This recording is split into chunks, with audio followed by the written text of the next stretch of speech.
আসসালামু আলাইকুম।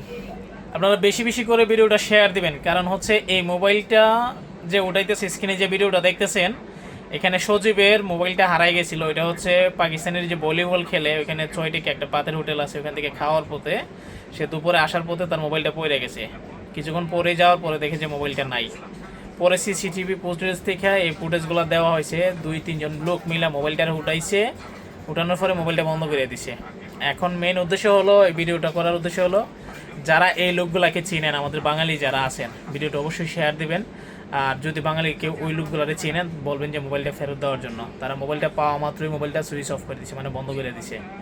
এখন এই মোবাইলটা যদি কিছুদিনের ভিতরে না পাওয়া যায়, ফেরত না পাওয়া যায়, তাহলে সজীবে পুলিশ কেস করবে, মানে পুলিশ কমপ্লেন করবে, পুলিশের সহায়তা নেবে। অবশ্যই ফোনটা ফেরত দরকার, তার অনেক ডকুমেন্ট, অনেক কিছু ছবি টবি আছে, এগুলো দরকার অনেক নাম্বারের জন্য। তো সেই জন্য এই ভিডিওটা করা।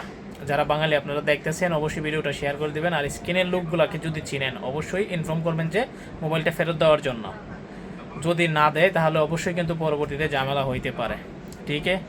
वो पाकिस्तानी भाई लोग, जो लोग वीडियो देख रहे हैं ना, ये मोबाइल वापस करो, नहीं तो पुलिस केस हो जाएगा। पुलिस केस हो जाएगा तो बाद में बहुत मुश्किल हो सकता है, क्योंकि ये मोबाइल जो लोग मिला है ना, जो लोग का पास, ये लोग फ़ोन ऑफ कर दिया था, अभी तक फ़ोन नहीं लग रहा है। क्योंकि ये फ़ोन वापस चाहिए हमको, ये फ़ोन बहुत ज़रूरी था। वापस नहीं मिलेगा तो हम लोग पुलिस केस करेगा, फिर भी ये फ़ोटो दिखाएगा, पुलिस केस करेगा, आप लोग का बहुत मसला हो जाएगा। ये फ़ोन हमको वापस चाहिए, ठीक है।